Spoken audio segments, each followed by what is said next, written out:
Oi, pessoal, tudo bem? Estamos aqui na Comendadoria Cavalaria Espiritual de Enoque. Vamos falar hoje aí sobre os cátaros, né, e a heresia cristã. É um assunto que, né, nos foi trazido há um tempo atrás, numa das reuniões, foi falado sobre esse assunto, e aí ficou aquela pulga atrás da orelha para a gente entrar nesse assunto dos cátaros, a história deles. Vou dizer para vocês que eu até me admirei com a... não existe pelo menos no Brasil, muita literatura sobre isso. Na Espanha tem muita. Na verdade, ocorreu muito naquela região da Espanha, da França, a história deles, né? E a gente conta pouca literatura aqui. Mas a história é incrível. E talvez alguns até se reconheçam como cátaros, né? Até soube que existe comunidades que falam até a língua occitânia, né? E falam também tem a cultura do cátaro, que dizem simpatizantes dos cátaros, né? Então, mas vamos lá, vamos tentar entender o que que são os cátaros, o que a igreja trouxe como a imagem dos cátaros, né, que é vista hoje pelas pessoas, e aí vocês façam as suas próprias conclusões. Então, só para lembrar, esse é um trabalho que a gente vai trazer, né, a informações da literatura, do que elas falam sobre os cátaros. Então, não é a minha visão pessoal, nem dos templários, né? A visão que existe hoje sobre os cátaros. Então, vamos lá, eu vou compartilhar minha tela aqui e já vai começar a falar sobre esse tema aqui. Deixa eu ver aqui.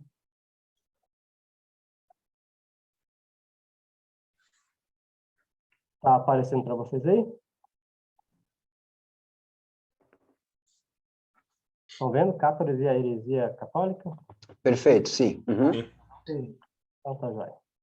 Então, vamos começar aqui a nossa jornada pela história dos cátaros. Então, primeiro, a gente quis trazer mais a localidade, né? Onde que ocorreu a história dessa sociedade dos cátaros. Então, foi nessa região aqui da Occitânia, tá? A região da Occitânia, uma região grande aqui, você vê que ela pega os dois mares aqui, né? Então, era uma região de muito comércio, né? E quando é uma região de muito comércio, é uma região onde passam muitas culturas, acabam se entrelaçando, né? E se desenvolvendo. Então, Occitânia é uma região histórica correspondente aos territórios do predomínio histórico do diassistema linguístico cultural do occitano. É uma região pega aqui a França, Espanha, Mônaco, Itália. Então, tinha a língua occitano. O occitano surge desde cedo, na Baixa Idade Média, como uma língua administrativa e jurídica correspondente ao latim. Então, era uma língua dos eruditos também e dos trovadores que levavam as histórias, mas era uma língua muito forte, essa língua occitana, que foi desenvolvida nessa região aqui. Até né, traz assim a literatura que o NH e o LH do nosso português, né, veio dessa origem da língua occitana. Então, essa civilização dos occitanos, né, onde desenvolveu toda a questão dos cátaros, ela tinha essa tríplice noção: prédice, paratie e convivência. O prédice é o preço. Então, prende-se muito mais à cortesia, as boas maneiras e as virtudes cavaleirescas do que ao valor do guerreiro. É um sentimento de honra e respeito pela palavra dada. Então, o preço, no sentido, era você honrar a palavra, né? O valor da palavra. O parate, ao mesmo tempo, é a indagação do ideal social e impulso místico, regra de vida exterior e interior, sentimento de honra, respeito ao verbo, a veneração ao espírito divino, respeitar o outro. Então, o parate é como respeitar os outros, vendo neles um espírito divino. E a convivência, terceiro pilar dessa civilização, da Occitânia, é tirada da língua dos trovadores, pertencente ao catalão moderno, é a faculdade que lhes permite aceitar facilmente o comportamento e os pontos de vista diferentes dos que são próprios dos occitanos. É bem interessante esse ponto aqui, tá? sobre a palavra convivência, ela vem dos trovadores, tal, né, do catalão, espanhol, né, a gente fala que espanhol, mas é daquela região. Então, ela traz essa questão da aceitar o comportamento dos outros, né? Então, o homem Jock, os occitanos, né, clama para si a liberdade de pensamento, mas essa liberdade ele a aceita igualmente para os outros. Então, essa região, porque talvez eles tinham essa força nesses conceitos, né?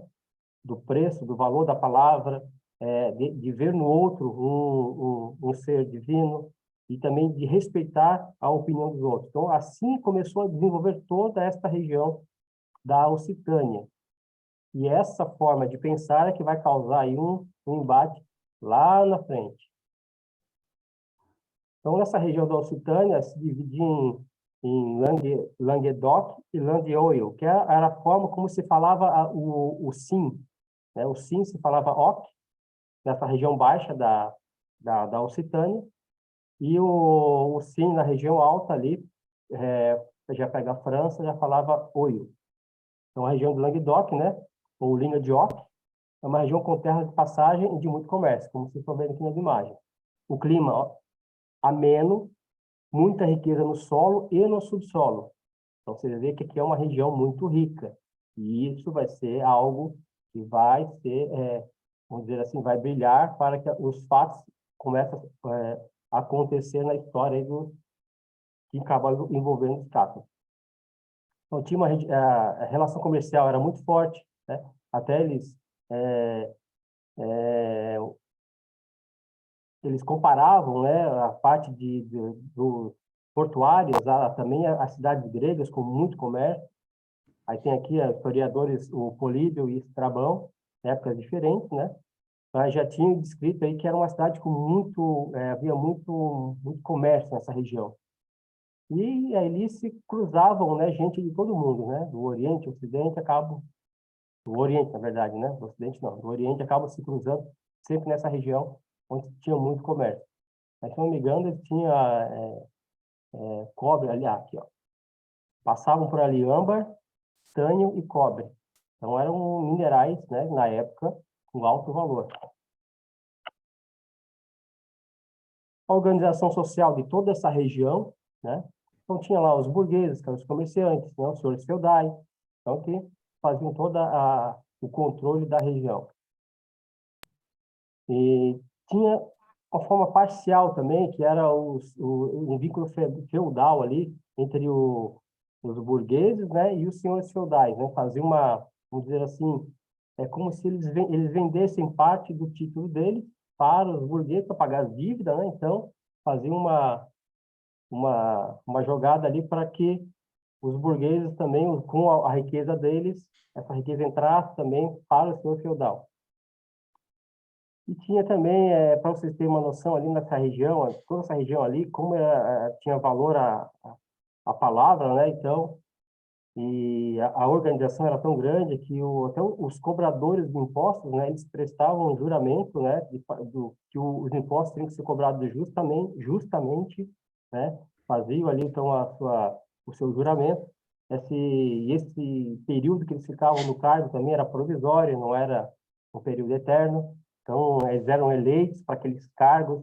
Então, havia uma democracia, né, estava aí, era pujante nessa região. Mais adiante aqui, desde o século IX, mestres judeus, árabes e cristãos ensinavam os burgueses a elegerem para diversos cargos, tanto judeus como cristãos romanos. Então, os cargos que existiam na região lá, que, que eram possíveis, né? Judeus assumiam o cargo, esses cargos possíveis, árabes, cristãos. Então, é para entender que aquela sociedade, havia vamos dizer assim, uma democracia que estava realmente surgindo mesmo, tendo a questão do feudo, tá? Por conta do quê? Pela força da burguesia, do comércio, dos comerciantes. Então, a força do dinheiro, ele começa a fazer essa mescla aí entre o senhor feudal, né, e a burguesia. Olha só que interessante, ó. Direito de herança para mulheres em igualdade com seus irmãos. Então, as mulheres possuem a mesma igualdade A filha celibatária herda os bens paternos como seus irmãos. Daí que a mulher possua bens próprios, dos quais pode dispor sem consentimento do marido depois do matrimônio. Ou seja, ela herda esse patrimônio e ela casa. Depois ela vai lá e vai e casa. Mesmo ela casando, ela ainda assim ela tem a disponibilidade sobre seus bens, não o marido dela. Olha só como a coisa era bem montada. Então, a viúva pode continuar a administrar seus bens também, se for o caso, né? E não se ver condenada a um casamento apressado, às pressas, né? As senhoras da nobreza são, quando as circunstâncias o exigem, chefes militares. Então, até isso elas poderiam ser, até chefes militares, as senhoras da nobreza, né? Que já tinham mais instrução. Isso aconteceu em 2 locais, em Burlai e Foix.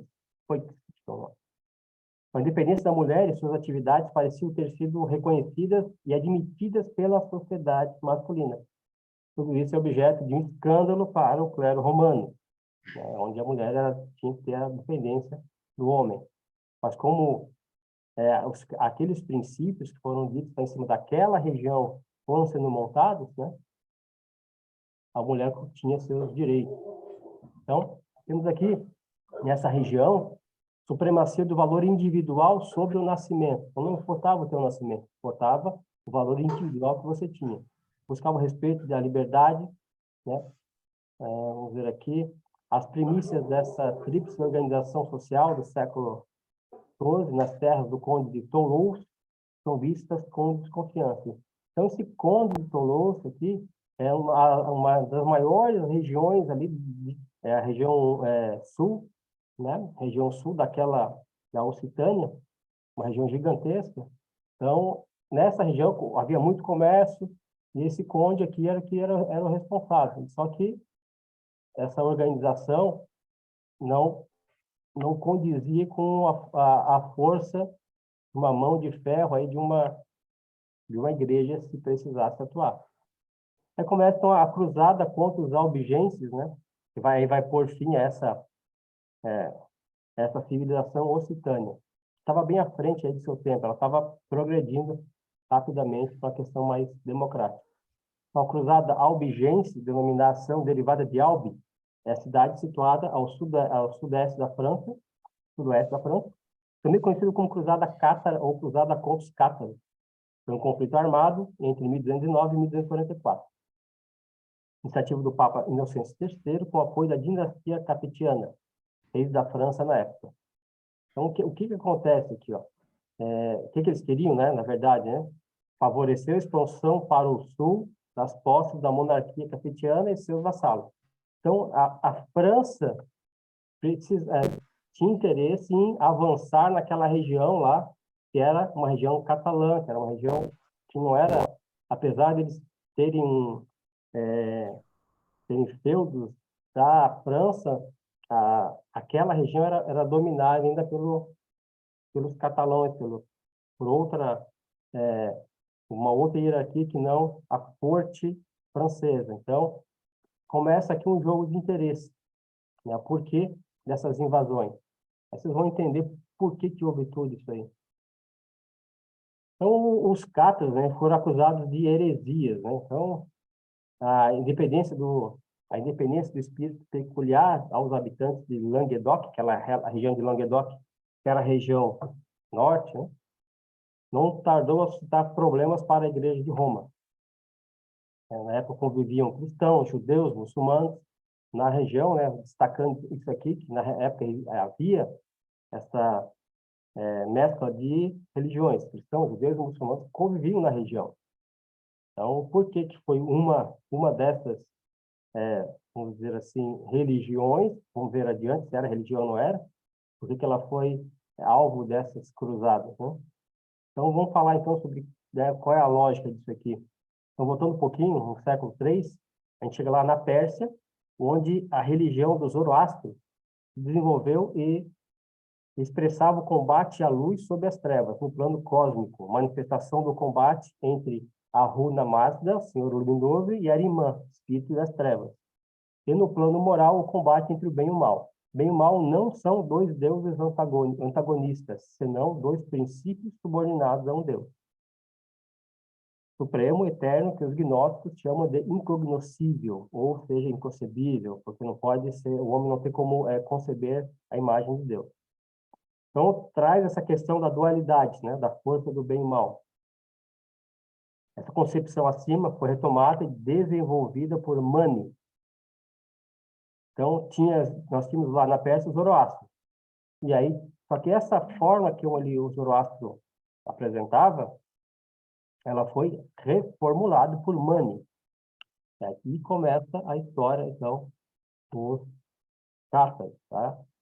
Então, a teoria mais aceita que existe hoje sobre os cátaros é que os cátaros, né, a maior parte dos historiadores falam que eles tinham um pensamento do maniqueísmo, que é o pensamento de Mani. Mani é a pessoa que a gente vai ver adiante.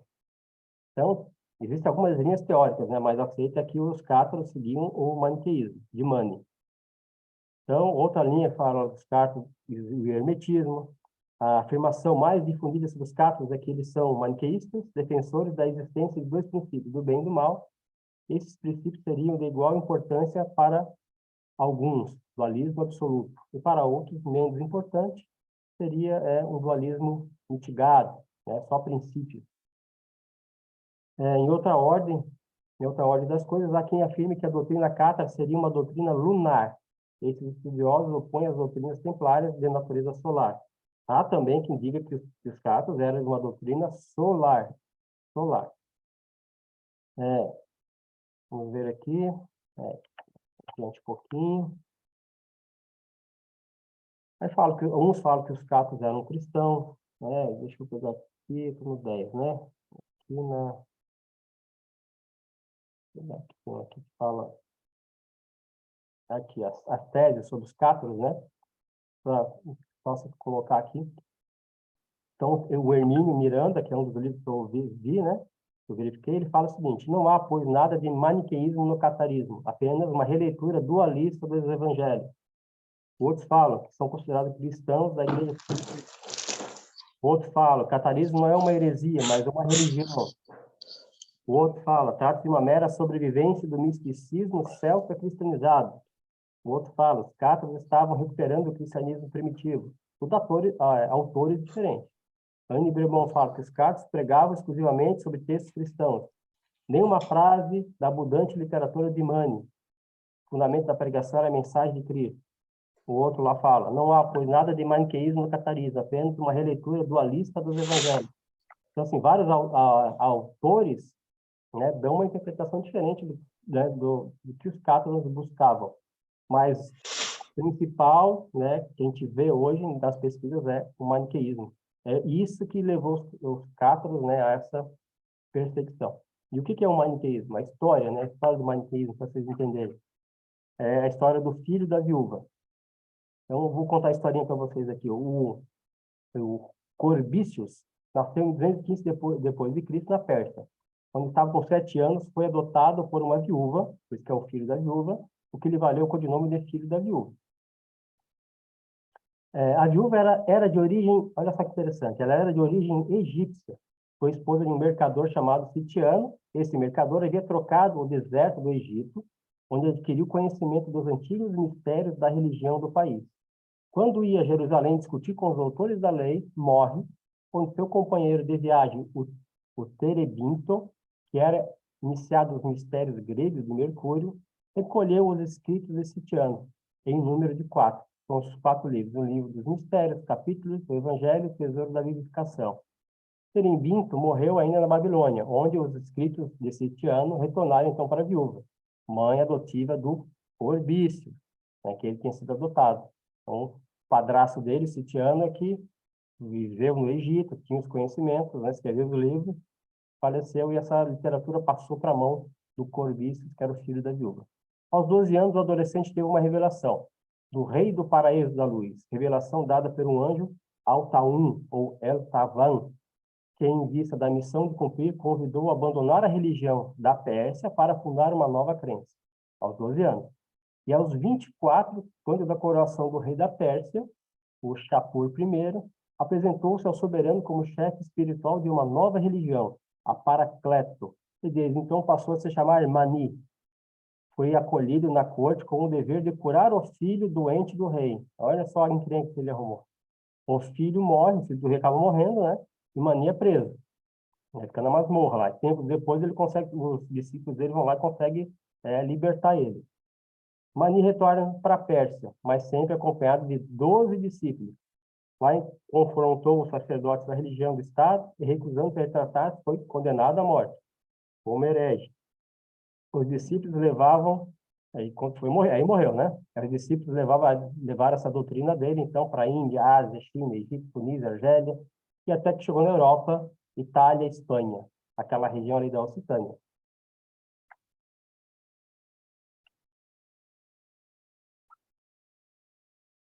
Maniqueísmo. Cátaros e a teoria do maniqueísmo. Então, o maniqueísmo, então, o que é esse maniqueísmo, né, de Mani? O que ele ensinava, a Paracleto, né, a religião Paracleto dele? Então, levam uma existência ascética, vivem no meio do povo e recusam-se a recolher-se a convento. Segundo as afirmações de Cosmas, que é um delator, aqui no registro, os cátaros iam de casa em casa com o fito de angariar adeptos, levavam na mão o Novo Testamento e os Salmos traduzidos da língua do país. Na época, assim, o Testamento, né, o Novo Testamento, os Salmos só podiam ser em latim, né, se vocês lembram, não podiam estar traduzidos. E quando você traduz, você dá a chance e a oportunidade das pessoas começarem a fazer as suas próprias interpretações. Então, por isso a igreja sempre manteve tudo em latim. Então, para ele a igreja já não gostava desse tipo de atitude, ainda mais que eles iam casa em casa. Isso segundo as afirmações do Cosmas, que era um delator dos cátaros da época. O movimento se dissemina rapidamente nos Balcãs, na Ásia Menor, e depois difunde na Itália e na França, onde os adeptos são chamados de cátaros, que em grego significa os puros. Considerados perigosos pela região ortodoxa, que qualifica seu ensinamento como antissocial, vítimas do fanatismo, que os acossa, vão de país a país à procura de tolerância e paz, e ali divulgam sua doutrina, que se desenvolve em Champagne, no Languedoc, na Alemanha, na Itália e na Espanha. Então, a religião como toda, ela não gostava deles, né? Então, eles vão de país em país até que encontram lá no Languedoc, como vocês viram lá, tinha era propício para eles poderem divulgar esse pensamento deles naquela região e começam, então, a se instalar e divulgar essa forma de pensar. Gnose e os enigmas do universo. Então, para clarificar um pouco o maniqueísmo, né, vamos pegar uma fração de tempo, de 200 a.C. até o século III depois de Cristo. Nesses 500 anos, o mundo intelectual tenta resolver os pensamentos, os enigmas do universo. Então, filósofos procuram elucidar os mistérios das origens da vida, do espaço, explicar a queda da matéria e a origem do mal, sua razão de ser e a finalidade, assim como o dualismo, aparente em toda parte do mundo. Tudo isso se ocupa os sábios e os gnósticos. Em geral, a gnose ainda é mal compreendida. Então, começa a ter essa eclosão, essa busca dos intelectuais sobre esse pensamento gnóstico, que já é bem mais antigo do que esse período aqui que a gente está analisando. E o gnosticismo, né, a palavra gnose, né, a origem do mundo está em Deus, Pai, o incognoscível, o inconcebível. Tão distante está ele da inteligência humana. Então, ele é incognoscível. Então, você não consegue por mais que você tente imaginar, nunca qualquer imaginação sua vai ser o que é. Ele é inconcebível de se perceber, de se imaginar nesse nosso mundo material, como humano. Né? Pré-existente ao espaço, o par formado pelo Pai do Universo e pelo silêncio gera os mundos e seres sucessivos, múltiplos, através de 30 graus, 30 escalões, os quais a gnose dá o nome de eons. Então, como se toda a ordem do espaço fosse em grau. 30 graus, 30 escalões, 30 eons. Só no 31º eon é que aparece o mundo material, o físico. Estou explicando a gnose pelos livros que eu pesquisei. Aquele que conhecemos como suas representações materiais, mas também como as ideais e as concepções ideais por meio das quais o homem busca explicar esse mundo físico. Como se fossem camadas, né? Na 31ª camada aparece o mundo da matéria. Assim, deste mundo, escalonam-se 30 mundos superiores. Nós estamos no 31º, para cima tem 30. Sucedendo-se de baixo para cima em direção a uma perfeição cada vez maior. O 30º éon, está acima do 31º, onde está a matéria, mais próximo do mundo material, vive Sofia, a divina sabedoria, descrita do Espírito através de 29 degraus. Sofia que vem enganada pelo grande obstinado ou o grande arrogante. Ergue o olhar para a sucessão de mundos espirituais onde vivem as entidades espirituais. Para reencontrar o mundo ao qual dirige seu olhar, Sofia deve remover o empecilho que lhe obstrui a atenção rumo ao espírito. Cumpre-lhe repelir o desejo. Este, rechaçado por Sofia, erra. No 31º éon, onde a gente está lançado na matéria, obra do demiurgo, tem saudade da sabedoria da qual se apartou e vai também tentar reunir ela. Bem complexo nessa parte da gnose, de como eles explicam as camadas do universo e por que nós estamos lançados na matéria. Então, só estou dando uma pincelada por cima, que é o gnosticismo é uma matéria à parte. Enigmas do universo, criação da matéria, então pelo gnosticismo, né? Então, essa parte do maniqueísmo e gnosticismo estaria misturada, né? A forma como ele trouxe. Então, nos ensinamentos de Mani, do maniqueísmo, encontra-se os dados da gnose, referente à descida do espírito na matéria. Agora a coisa começa a ficar cada vez mais cabulosa, tá, pessoal? Na origem, Zervan Acararé, o tempo sem limite, o pai da grandeza, um Deus que está acima de tudo. Dele, no curso de 3 criações sucessivas, procedem emanações de entidades espirituais, que são seus próprios pensamentos e que, por seu turno, emitem pensamentos criadores. Então, ele emite 3 pensamentos, esses 3 pensamentos emitem novos pensamentos criadores. A certa altura, uma separação, aliás, sem seccionamento, uma separação, mas sem se separar, se estabelece entre essas diversas entidades, algumas das quais tendem a adensar-se insensivelmente, passando da espiritualidade pura ao estado de calor, depois de luz, em seguida de ar, para chegar ao estado líquido e finalmente ao estado sólido, a terra atual, a matéria, oposta ao espírito. Essa matéria, contudo, é a sua origem, a essência da vontade espiritual, mas essa matéria, contudo, é, em sua origem, a essência da vontade espiritual, mas é a escuridão, ao passo que o espírito é luz. O que ele está dizendo aqui? Que houve essa criação do pensamento, ele vem passando por fases até chegar na matéria. Então, sai do espírito para a matéria. Por isso que ele fala aqui da espiritualidade pura, em estado de calor, depois de luz, depois de ar, depois ao estado líquido, depois do estado sólido, a terra atual. Que é a oposição ao espírito que está em cima. É uma queda do pensamento, a queda do espírito até a matéria. Isso começa a adentrar no gnosticismo, para explicar o porquê os humanos estão lançados na matéria. Isso é gnosticismo. E isso que Mani trazia para tentar explicar as coisas. Então, é a oposição maniqueísta, sombra e luz, matéria e espírito, mal e bem, ambos de origem divina, porque procedem um e o outro da divindade criadora, o eterno. Ele diz o quê? Tanto o bem quanto o mal surgiram da divindade criadora. Aí ele vai depois explicar por que isso, né? A luta do bem e do mal. Então, os maniqueus conferiram ao mal uma existência real. É uma substância, uma força que está na própria base da matéria. A substância original, o fogo, se dividiu em 2 raízes vivas. Uma é a luz, que desprende para irradiar, outro fogo obscuro e a fumaça, que se consome em si mesmo, e tende a materializar-se para formar o nosso período terrestre, uma escória tenebrosa. A doutrina maniqueísta designa esse duplo fenômeno pelos termos de terra lúcida, terra da luz, e terra pestifara, ou terra das trevas.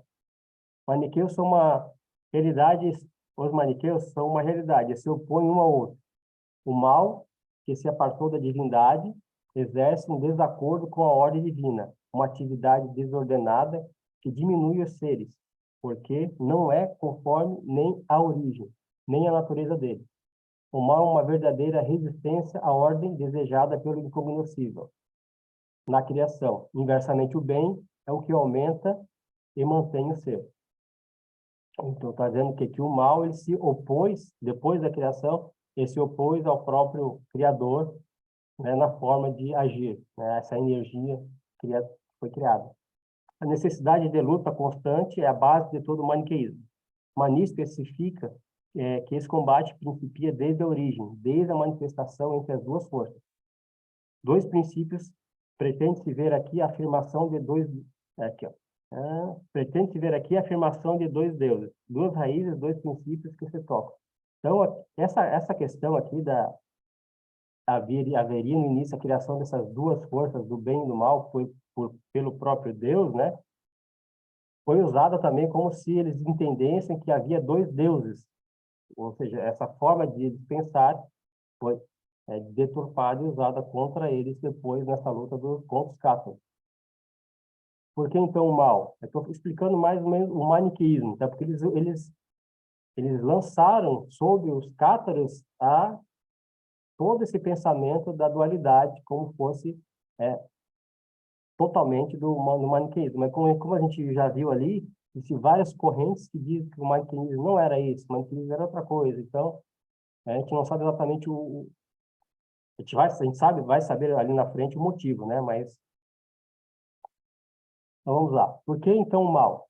Então, Deus quis criar seres livres. Ora, a liberdade de agir não é dada na origem. A criatura humana, para poder conquistar essa liberdade, deve ser capaz de fazer experiências, assim do mal como do bem, aprender a ciência das coisas. Quando reconhece a sua origem, quando toma consciência do estado que se encontra, então pode escolher livremente seu caminho, ou continuar a fazer o mal, ou pode apartar-se dele. E isso sem nenhuma coação divina. Para os maniqueus, Deus manifesta seu amor e não em absoluto seu poder. Deixe agir um arconte das trevas, cuja missão é impelir a criatura humana para o mal. Mas quando esta, então, toma consciência da luta cósmica, da qual colhe a sua liberdade, então ela pode cooperar na obra divina, combatendo pelo bem, sem empregar a coação, sem empregar a coação, pela simples magia do amor e, por consequência, sem criar o mal. O mal cósmico corresponde ao mal moral, que não foi por uma tendência ao isolamento que a matéria formou, é por uma tendência ao isolamento do homem que busca encerrar-se em sua individualidade, separar-se de seus irmãos para isolar-se no egoísmo, na incompreensão, no frenesi de reduzir tudo a si mesmo, que nasce o mal humano. Então, o que quer dizer o seguinte? Que todo o mal, a origem dele é o egoísmo. O egoísmo é que começa a acarretar. E o egoísmo, o que é? É o condensar. Esse condensamento das coisas. É preciso, pois, vencer o mal em si, ajudar a reerguer-se os que a ele se abandonam. Essa redenção lenta, mas necessariamente total, de todos os homens maus, em outros termos, transformação do mal em bem, é o escopo final do maniqueísmo. Então, ele tem que transformar o bem no mal. Aí, como é que faz isso? Tem as vestes da luz, que é a redenção. Essa redenção deve entender-se ao cosmo interno, que só se tornou possível graças às forças solares de Cristo. E o Cristo que deve revelar, o Cristo que deve revelar a Adão a origem infernal de seu corpo, o manancial celeste de seu espírito, a ciência de todas as coisas. Assim, ajudando o homem, vai liberar sua alma e reconquistar seu corpo espiritual, aperfeiçoando-se sem cessar para regressar ao homem primordial. A evolução é muito lenta, muito longa e destinada a libertar a substância divina que o homem traz em si, encarcerada na matéria de seu corpo. Só se pode fazer através de numerosas vidas e sucessivas reencarnações. Então, o maniqueísmo ele traz a questão do reencarnacionismo, que é algo que, né, para o cristiano, para o catolicismo, né, não era aceito. Isso também foi usado contra os católicos, questão do reencarnacionismo. Nessa lenta mutação, os maniqueus possuem suas armas: paciência, pureza e amor. Paciência permite suportar corajosamente o sofrimento, pureza exige o domínio dos sentidos, e o amor se dirige à natureza, aos animais, aos outros, repele diferenças exteriores. Permite ver o outro apenas o ser espiritual que ele é. Então, os maniqueus tinham as armas dele para se vestir com as vestes da luz, era a paciência, porque eram várias reencarnações, a pureza, através da tomada de consciência espiritual, e o amor. Amor a tudo, aos animais, aos outros, né?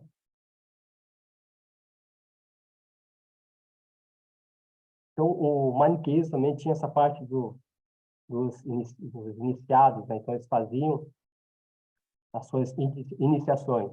Então, o primeiro ele entrava como ouvinte e ficava ali como ouvinte até perceberem que ele estaria apto a não ser mais um ouvinte.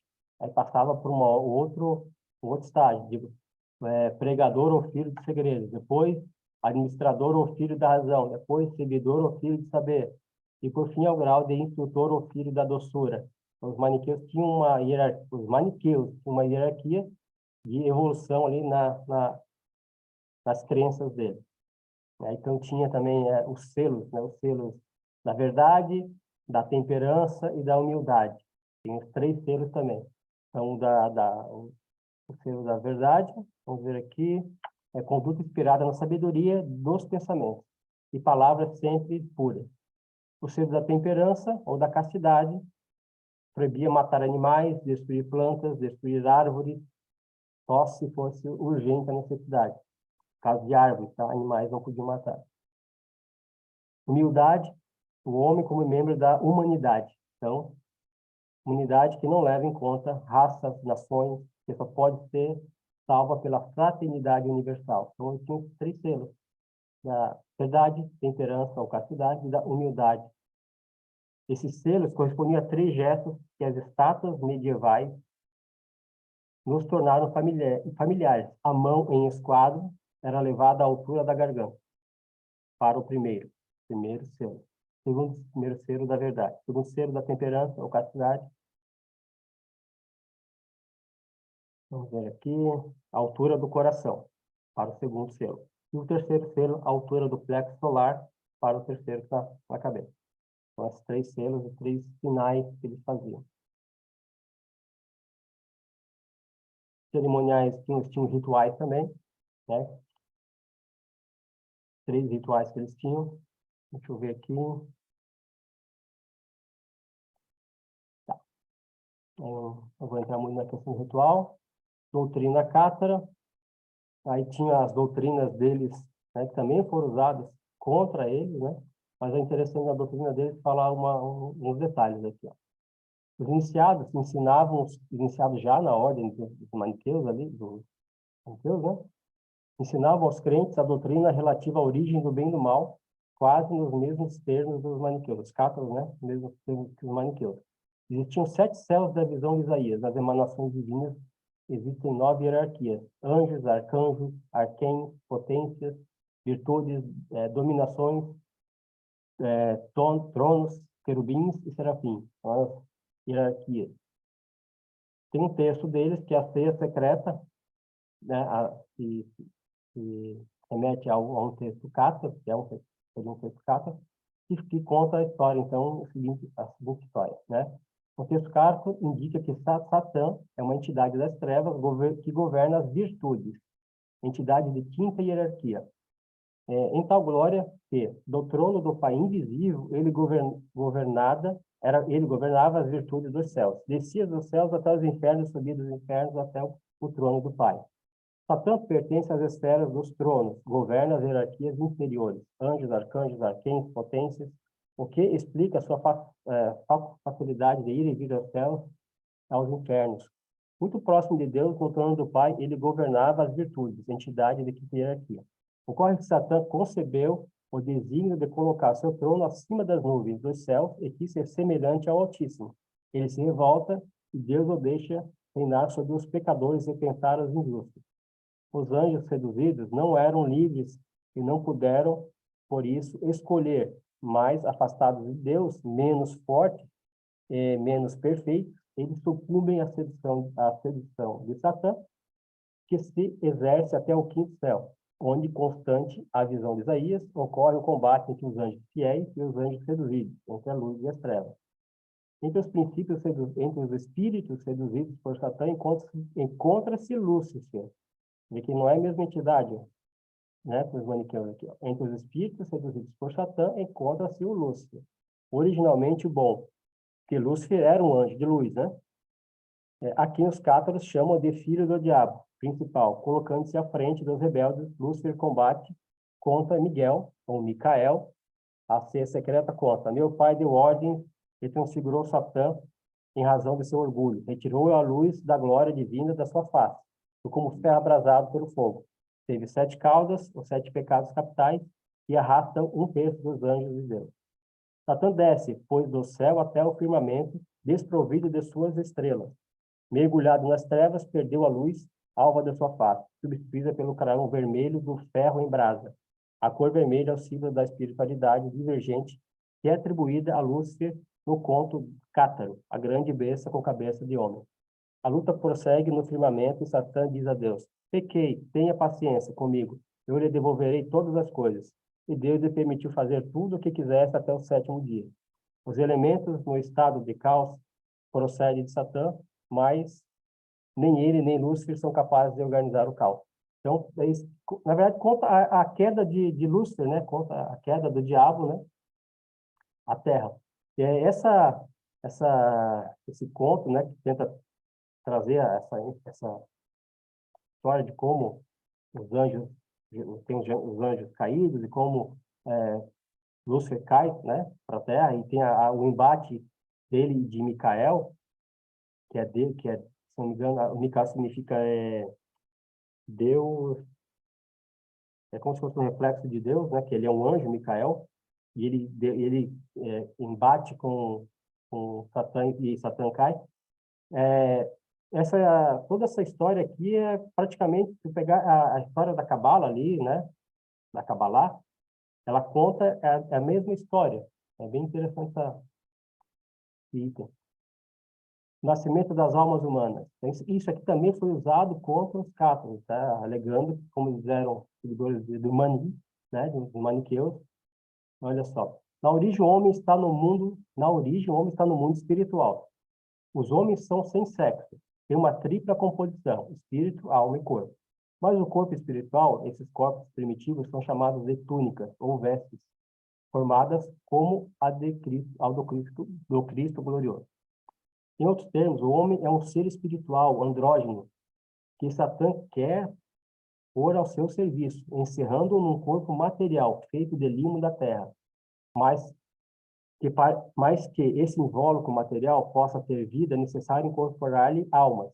Lúcifer descreve para as almas que permaneceram no mundo espiritual os prazeres e as delícias que as aguardam na terra.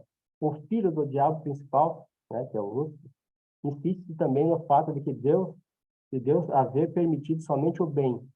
As almas que o seguirão, Lúcifer, terão o poder de fazer o bem e o mal, o que será melhor para elas. As almas enganadas vêm habitar a terra, e os corpos de barro, enquanto os espíritos permanecem no mundo espiritual. A concepção maniqueísta da formação dos corpos, Satã fez-lhe túnicas, isto é, corpos de terra. Assim, para os maniqueístas, o príncipe das trevas era o construtor do corpo dos homens. Assim, Satã fez Adão e Eva entrarem num corpo de barro, encarceradas as almas. Não querendo que as almas fiquem eternamente prisioneiras, Deus submete o homem à morte. Assim irão os homens de túnica em túnica, de corpo material em corpo material, até reencontrar por purificação completa o mundo espiritual. O entender disso aqui, a igreja, né, na época, acabou, até a Inquisição trazia que quem teria criado o homem, né, o corpo do homem. E aí, pelo pensamento maniqueísta, né, do maniqueísta, seria Satã, que criou o corpo do homem para jogar as almas, né, as almas dos homens dentro desse corpo e serem lançados na terra. Então, isso aí também foi um fator que foi utilizado, né, contra os cátaros. Então, para os cátaros e maniqueus, o homem espiritual não tem liberdade. Essa lhe foi otorgada apenas em potencial. Deve despertar e desenvolver através dos tempos. O mal consiste em permitir a aquisição dessa faculdade, que os anjos não têm, e que os homens têm graças à ação de Lúcifer. Então, esse é o que foi colocado como pensamento dele. Uma prece cátra diz: Deus vos permitiu fazer somente o bem. Descei à terra e tereis o poder de fazer o bem e o mal, e isso será melhor para vós. O homem, pelo livre-arbítrio, pode transformar o mal no bem supremo. Faça-me ser um salvador, pois o homem é fraco e sucumbe frequentemente. Esse salvador é Cristo, que veio para tirar os pecados do mundo. Cristo veio para trazer aos homens as forças espirituais necessárias ao desprendimento da matéria e à ascensão rumo ao mundo espiritual, rumo ao espírito. Então esse homem encontrará o corpo de luz e as vestes da luz perdida em consequência da queda, necessárias para a aquisição da liberdade e a tomada da consciência. Evangelho dos Cátaros. Os cátaros apoiam suas crenças no Evangelho de Lucas, Marcos, Mateus e, sobretudo, no Evangelho de João. Então, eles estudavam o Evangelho, só que a origem, né, da criação, né, porque o homem foi lançado à terra, a questão do dualismo, do bem e do mal, eles explicavam daquela maneira. Mas eles tinham Cristo como o libertador, né?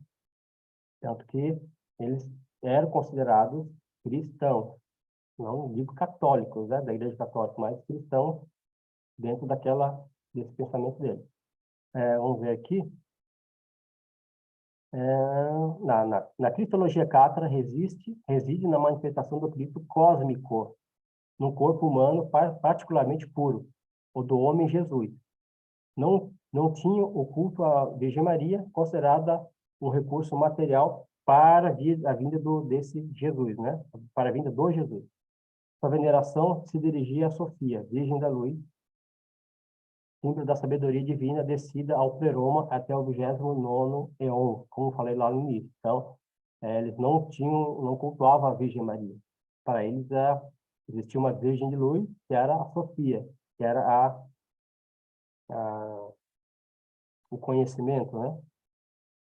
Cátaros buscavam desenvolver a castidade que só era imposta aos bons homens, em um jejum purificador de 40 dias, usado pelos detratores como tentativa de suicídio por inanação. Então, eles falavam que os cátaros né, cometiam suicídio e também impunham as outras pessoas que entravam, né, naquela religião a ficar muito tempo sem se alimentar, 40 dias sem se alimentar.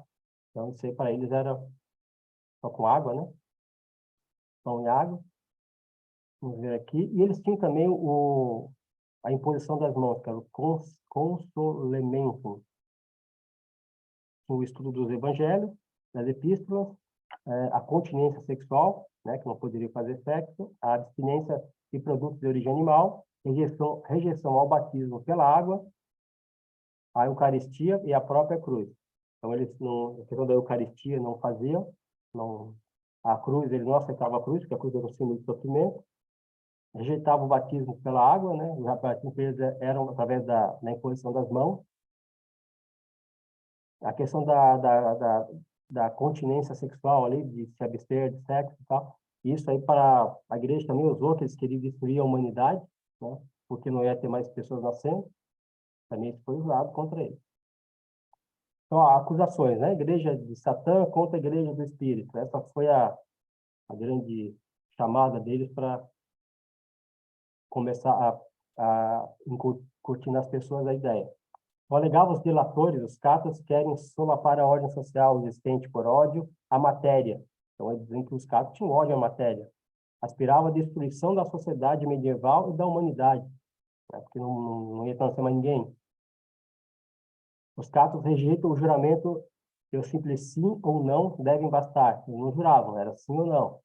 Alegavam contra os cátaros, por ódio à natureza, queriam eles a extinção da raça humana e por isso, por dois meios, o suicídio e a recusa da procriação. Suicídio por causa do jejum lá, né, que era chamada endura, que já há 40 dias, né? E também falava que os cátaros, eles obrigavam até os enfermos, se a pessoa estava doente, já tinha que jejuar da mesma forma. Então, isso eles usavam contra os cátaros, se era verdade ou não, eles usavam contra os cátaros. Recebiam numa cerimônia iniciática os crentes, os perfeitos, né, o consolamento que eu falei antes, né? Ele tinha um voto de castidade, né? Vamos ver aqui.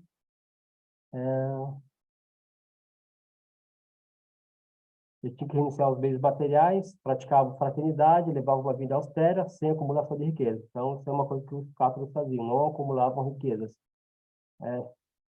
Tinha riqueza, mas era uma riqueza muito comedida, né? Não era acumuladora. Eles praticavam fraternidade, então sempre tinha algo a mais, partilhavam. Os homens não tinham direito a julgar os outros homens. Para os culpados, somente sanções educativas, premiadas de amor e nunca de ódio. Então, não podia julgar, né? Então, é culpado? Então, era uma sanção educativa. Então, a prisão, a morte, eles não aceitavam, os cátaros, né? Rejeitavam totalmente a pena de morte, eram contra a violência e estendiam aos animais também o respeito à vida. Não podiam fazer guerra nem usar armas. Então, acabaram sendo massacrados mesmo. Não há hierarquia na sua igreja, apenas o diácono e o episcopado, com funções administrativas. A visão do mundo espiritual, da vida supraterrena, é, portanto, uma questão pessoal e que nenhum intermediário pode participar. E está dizendo que aqui eles não tinha papa. Então, essa questão da vida na Terra era uma questão pessoal que não poderia ter intermediário nenhum. Então, também era contra o papado, né? Então, isso aí também, a igreja utilizou isso aí. Aí a cruzada em terra, nas terras occitânias, se desencadeia. E começa a cruzada. Agora vamos começar a falar dessa cruzada contra os cátaros, né? Então, as primícias da cruzada. Quando é que começou primeiros indícios dessa perseguição? Ocorreu na região de Orleans, em 1017, e na região de Cambrai, em 1029, na Itália. Orleans, desculpa, em 1017, na região de Cambrai, em 1029, e na Itália, em 1040.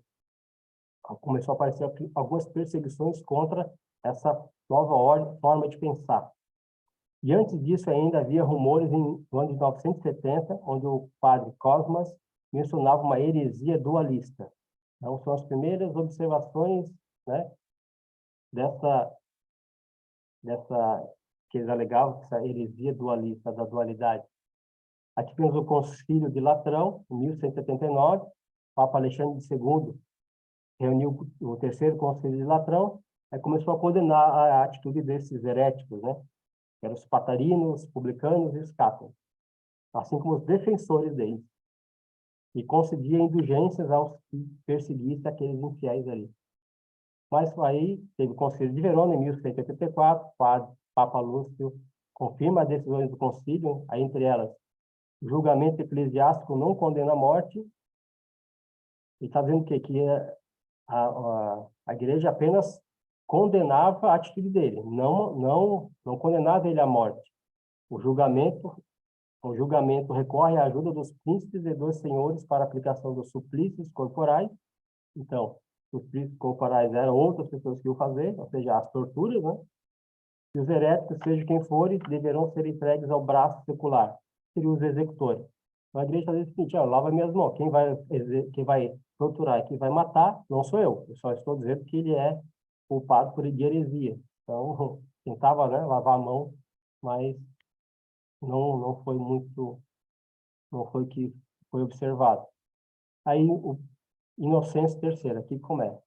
O jovem Papa revê sua autoridade da Igreja da Santa Sé, quebrando a resistência daqueles rebeldes, que estavam contra a igreja, teoricamente, né? Mas vocês já vão entender por que estavam contra a igreja.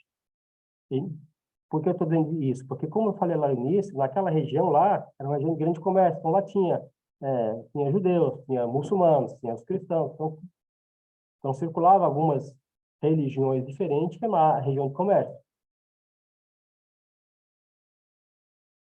Em 1198, exige que todos se armem contra os heréticos e promete remissão dos pecados. Em 1200, retira dos bispos o julgamento das heresias e passa seus legados. Autoriza a pregação dos cistercienses para reconduzir a verdadeira fé. Exige ao rei da França, Felipe, que expulse o conde de Toulouse de suas terras, a fim de dar essas a um bom servidor da igreja. Quer ainda que o rei intervenha em Languedoc e que os grandes vassalos sejam autorizados a tomar a cruz para uma guerra santa. Ele queria mais soldados, então queria que todos daquela região ali se juntassem à igreja para tomar a região, né, expulsasse o conde de Toulouse das terras dele. E aí ir para a igreja poder administrar as terras de Toulouse, que era uma região gigantesca e, como vocês viram ali, grande comércio, grande influência. E a igreja também estava perdendo influência, né? Ainda o clero do sul estava frequentemente ligado por relações familiares a Cátaro, o que enfureceu o inocente. Dizia: essa peste negra que assola o Languedoc, esse câncer capaz de corromper toda a massa, esse mal que urge destruir recorrendo ao ferro, essa enfermidade purulenta, e se ela se mostrar refratária a toda cura, seria a pregação, né? É chegada a hora do bisturi. Aí, a partir daí, começa essa guerra mesmo de matar todo mundo que estivesse na frente contra esse pensamento da igreja ou contra os interesses, né, da igreja e também do reinado, reinado francês, né, que pedia também aquelas terras. O perigo aumentava, ministros cátaros buscavam refúgio para sua igreja na região dos Pirineus Ariguenses, onde Raimond de Perella era o senhor de Montefégua, cedendo a instância aos perfeitos, que era o nome dele, em 1204. Esse Raimond aí, ele que era o conde de Toulouse, da região inteira, ele era o conde daquela área, e dá a entender que realmente ou ele era cátaro ou ele era muito simpatizante, porque ele ajudava bastante os cátaros, né? Então, que ele teve a cruzada, ele não quis participar, e vocês já vão ver o que aconteceu com ele. E tu vê aqui nessa parte, ele cede, né, para esses ministros cátaros se refugiarem nessa região, nesse monte, né, que é uma região lá dos Pirineus, a 1.200 metros de altura. É um local, no final tem uma foto lá para vocês verem, é um lugar difícil de acesso, né, e onde terminou onde foi o último ato, né, das cruzadas contra os cátaros. Esse conde de Raimond aqui, ele foi ameaçado pelo Papa de ser despojado de suas terras, recusa ainda a ajuda de Pierre de Castelnau, que era o que foi mandado lá pelo Papa, né, para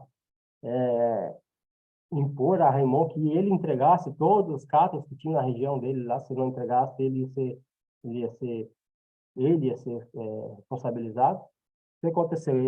O Raimond ele não recebeu esse Pierre, não recebeu ele. E aí esse Pierre ficou puto, né, e foi embora. Só que quando ele foi embora, eles mataram ele. E aí, pô, foi o Raimond que matou, então, né? O cara não recebeu ele, e aí na hora de ir embora, mata ele. Então, o que eles fazem? Aí acontece a primeira cruzada contra o Raimond. Então, eles foram atrás desse Raimond aí. O Papa era amigo desse Pierre. Então, a primeira cruzada é 1180. O Papa recebe a ajuda da nobreza francesa e da cavalaria da Alemanha. Raimond foi açoitado na presença de arcebispos e bispos e prometeu expulsar os heréticos e judeus. Aí foi autorizado a juntar os cruzados. Foi autorizado, deram uma surra nele na frente de todo mundo, para humilhar ele. E aí, então, ele disse, tá bom, eu vou ajudar você. Para não morrer. Ainda teve sorte, ainda que a igreja não... Mas por que ele não foi morto? Porque ele era cunhado do rei de Aragão, se não me engano é de Aragão, da Espanha. Por isso que não mataram ele, entendeu? Então, só deram uma surra nele, e aí ele prometeu, então, ajudar. Contra os cátaros. Só que ele não mexeu uma palha, não fez nada. Aí, então, eles tinham um exército aqui de mais ou menos 2.000 cavaleiros, né? Eles entram na cidade de Montpellier, na Catedral de São Lazare. Aí foram massacradas 7.000 pessoas, a cidade depois foi incendiada. O movimento foi ferozmente reprimido por meio de uma cruzada instigada pelo Papa Inocêncio III e liderada militarmente por Simão de Montfort.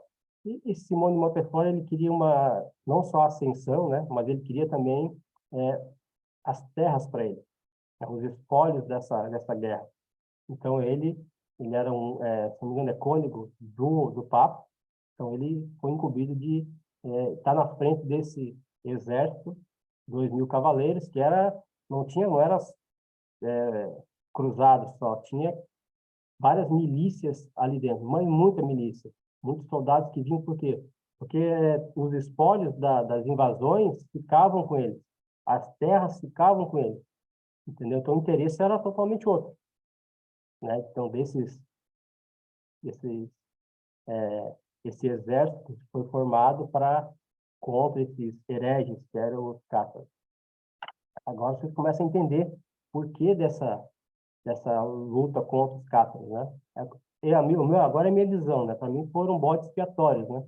para tomada das terras e das riquezas e tomada novamente da força da igreja na região. Vamos ver aqui. Aqui, ó. Tá. O primeiro episódio do Simon Montefort aqui, né, que ele entrou nessa cidade, mas antes disso ele entrou em outra cidade, em Béziers, sul da França, a cidade na qual todos os habitantes foram assassinados. Aqui, o abade Arnaldo Amalric, estava junto com Simão de Montfort aqui, anunciou a famosa frase, dizem que é dele, né? Mate todos, Deus reconhecerá os seus. Que eles queriam saber, vou matar todo mundo? E quem não é herege? Ele falou, mata todo mundo. Quem não é herege, Deus vai saber quem é. Aí assim foi naquela cidade. Então, o que aconteceu? Depois daquela cidade ali, todas as outras cidades começaram a se render. Não houve mais, vamos dizer assim, não houve mais essa matança. A cidade, como eles começaram a guerra, entraram numa cidade e mataram todo mundo. As outras cidades começaram a se render já antecipadamente. As cidades começaram a tudo se render. Não queremos mais. Os cátaros estão aqui. Aí as cidades começaram a se juntar e entregar esses cátaros, que eram mortos em fogueiras, né? Porque a igreja não queria derramar sangue. Ela não queria derramar o sangue de ninguém. Para não derramar sangue, o que ela fazia? Tacava fogo. Uma pira total, né? Vamos ver aqui. Após várias cidades, o exército vitorioso volta novamente contra o conde de Raimond, porque aí eles foram, tomaram várias cidades, porra, esse conde aí, né, que disse que ia ajudar a gente, tomou uma sova da gente lá, não fez nada. Vamos juntar aí, vamos fazer uma segunda cruzada contra ele. Aí se voltaram contra o conde de novo. Aí exigem que ele entregue os hereges, né? Aí devia o conde partir, além de entregar os hereges, né? Seriam os cátaros, ele devia partir para a Terra Santa e ficar lá, até ser chamado pelo Papa, e entregar os judeus também. Aí, sim, os que tomaram a terra dele iam administrar a terra dele até o dia que o Papa chamasse ele de volta. Ou seja, era para tomar a terra dele, não tinha outro objetivo. Aí a cruzada vem tomando várias cidades, até encurralar o conde de Raimond. Aí ele recorreu ao rei de Aragão, que era o cunhado dele, na Espanha, né? A região da Espanha, eu acho. Após o apoio de Aragão, o Papa põe fim àquela cruzada ali, contra o Raimond. Então, então vamos dar uma acalmada aqui. Deram uma parada na guerra por um tempinho só. E aí depois fizeram outro concílio, nesse outro concílio, então resolveram fazer a terceira cruzada. Aí, contra o rei de Aragão, e o Raimond de novo. Vê que a primeira cruzada foi contra o Raimond, que defendia os cátaros. A segunda foi contra ele de novo. A terceira também foi contra ele de novo, né? Aí nessa cruzada o rei de Aragão morre e o Raimond escapa de novo. Ele escapa. As suas terras são tomadas, né?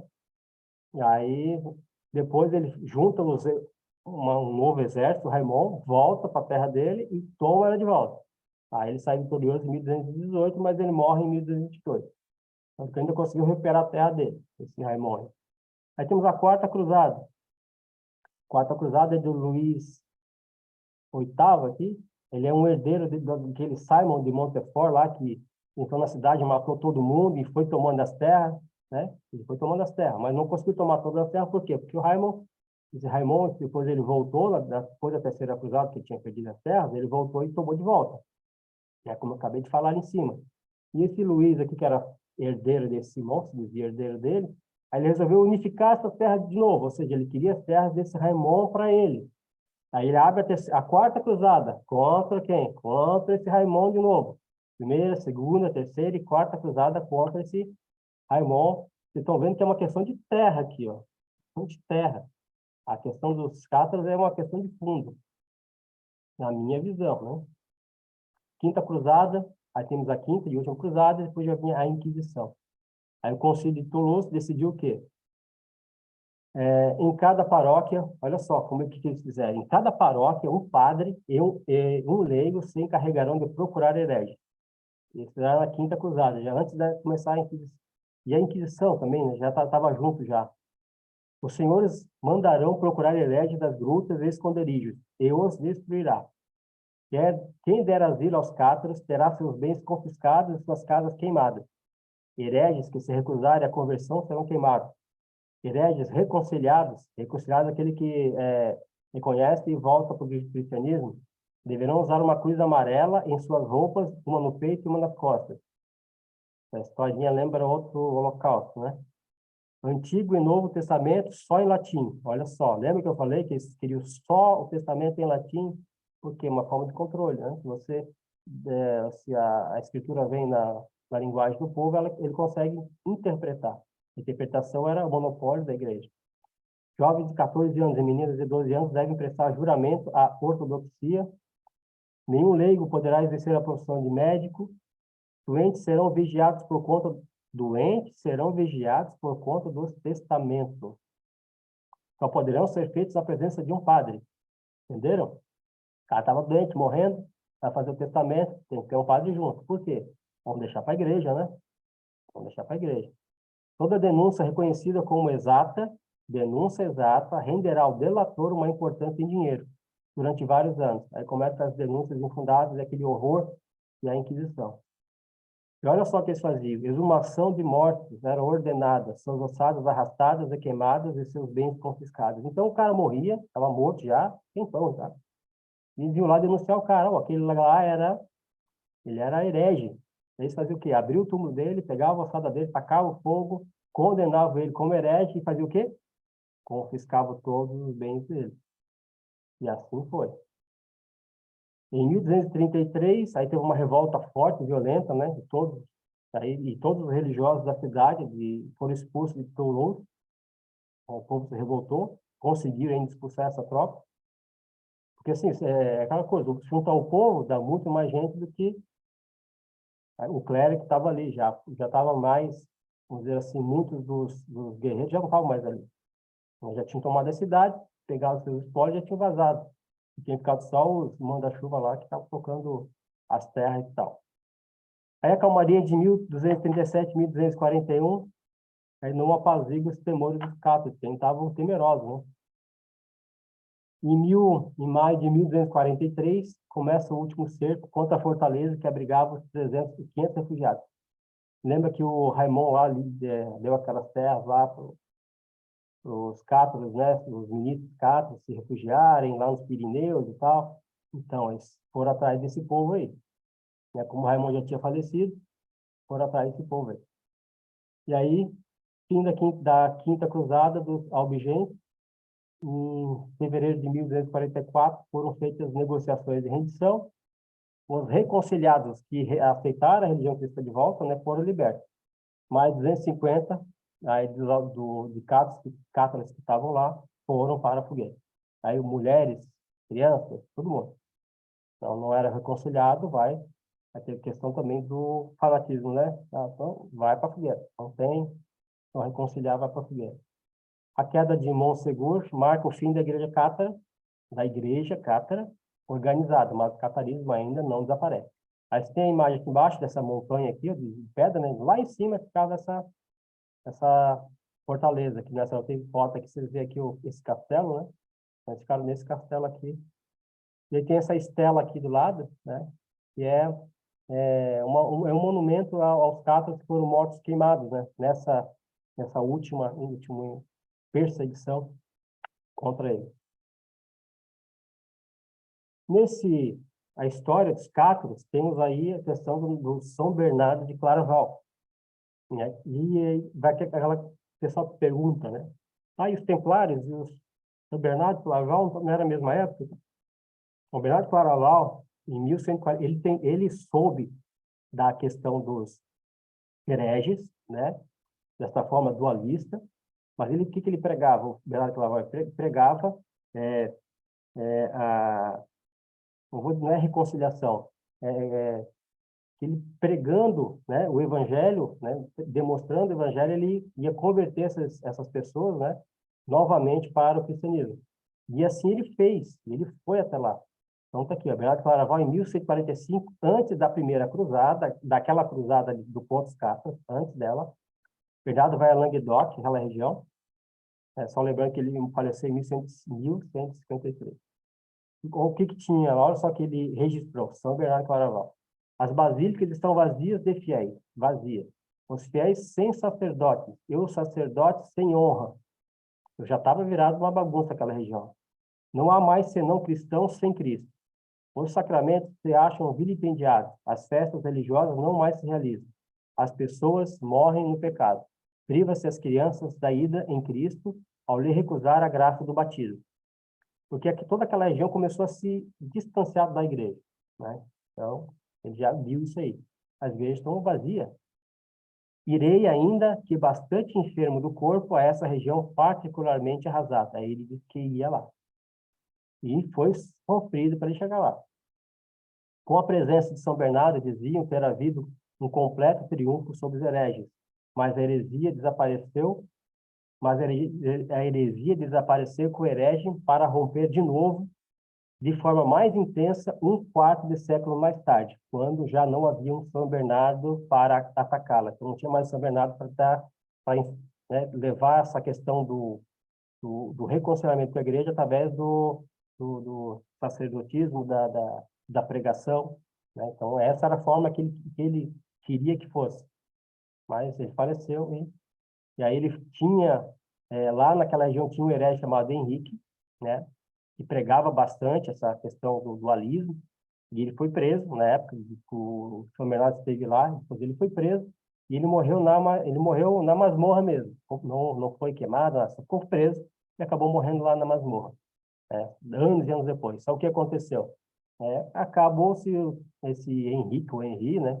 Virou até um mártir para esse próprio movimento católico, né? Então, porque ele foi preso e aí morreu lá. E ele era bem, não vou dizer bem visto, mas ele era bem influente entre os cátaros, né? As cruzadas da Inquisição, mais tarde, exterminou-se o herege, mas não as ideias que pegavam ou os sonhos que sonhavam. Essas teses já falei para vocês. E tem alguns escritos, como eu falei para vocês, tem alguns escritos em espanhol que falam, né, sobre os cátaros. Muitos escritos, muito sobre os cátaros, bastante.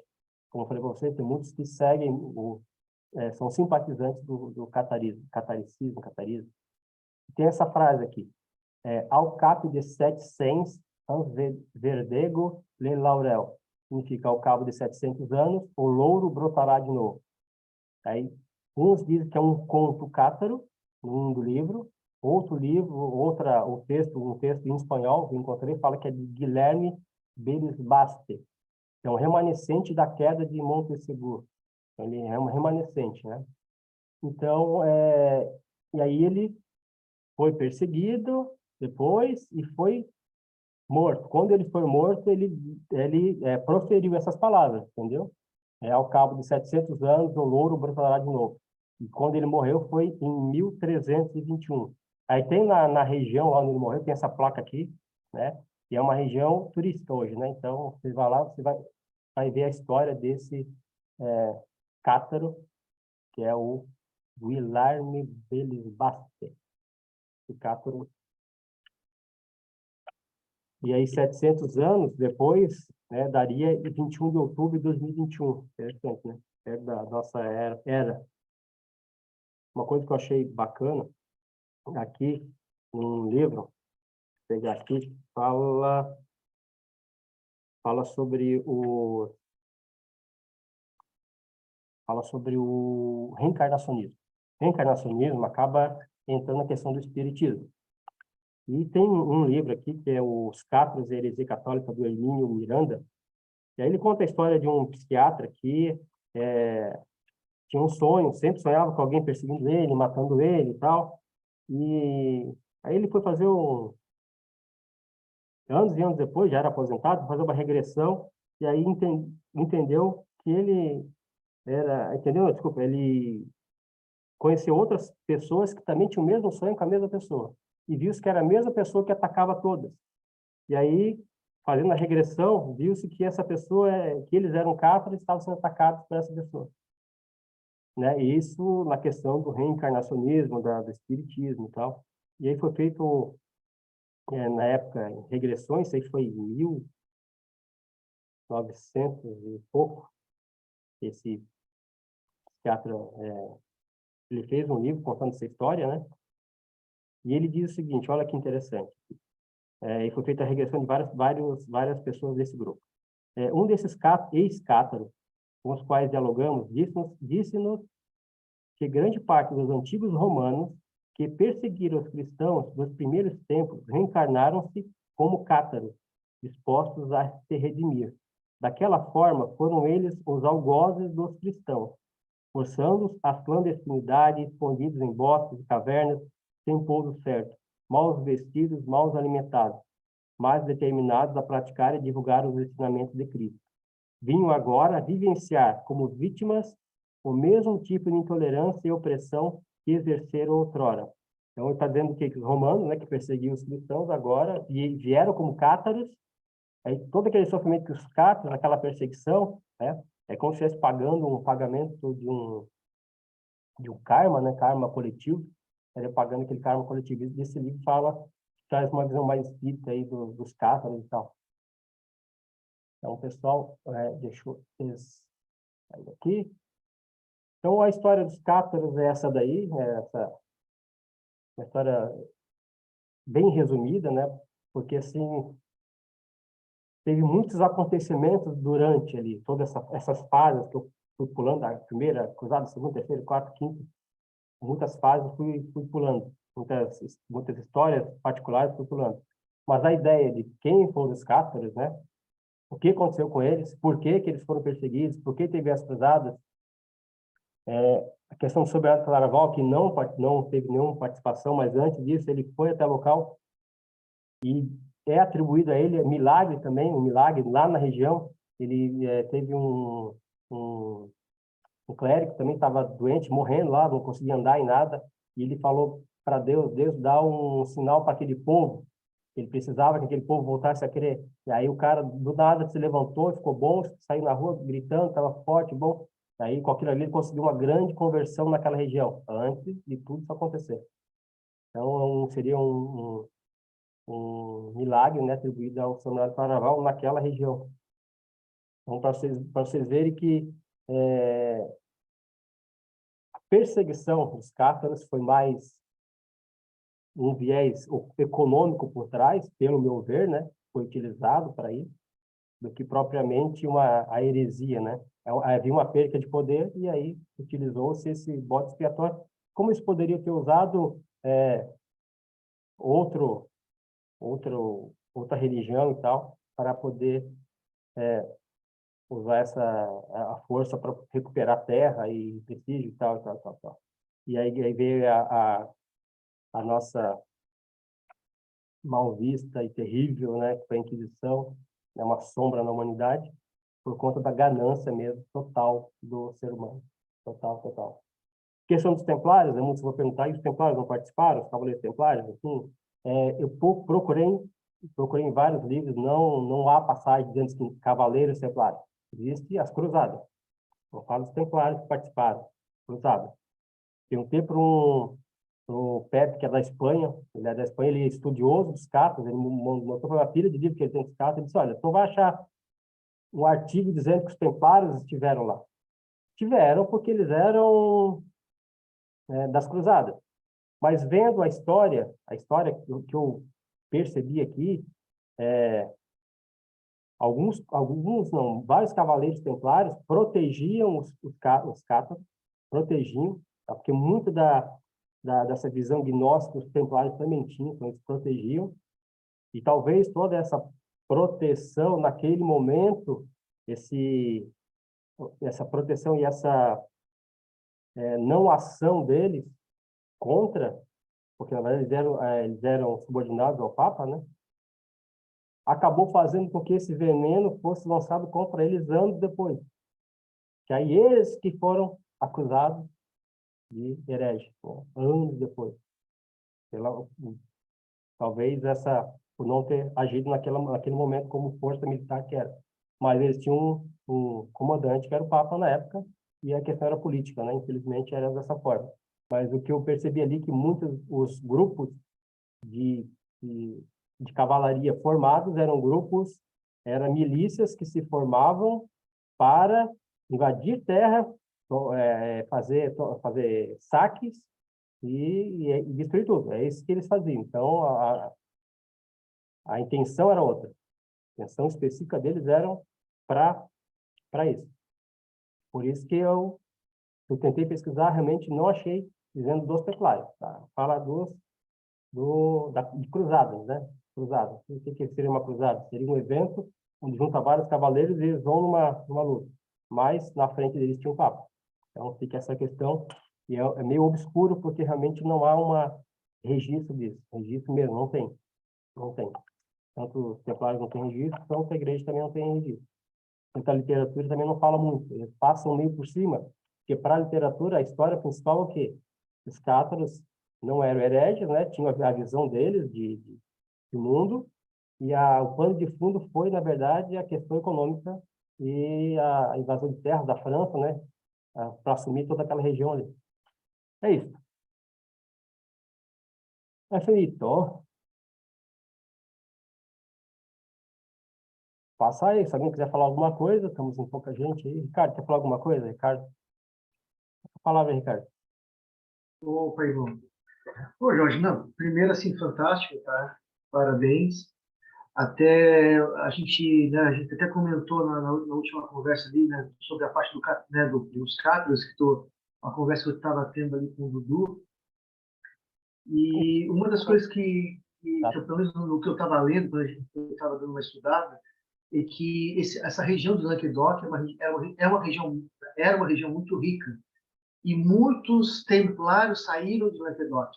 Então muitos templários tinham uma origem cátara, ou pelo menos a família ou a região. Então influenciou muitos templários o catari, né, os cátaros, o catarismo nos templários, né?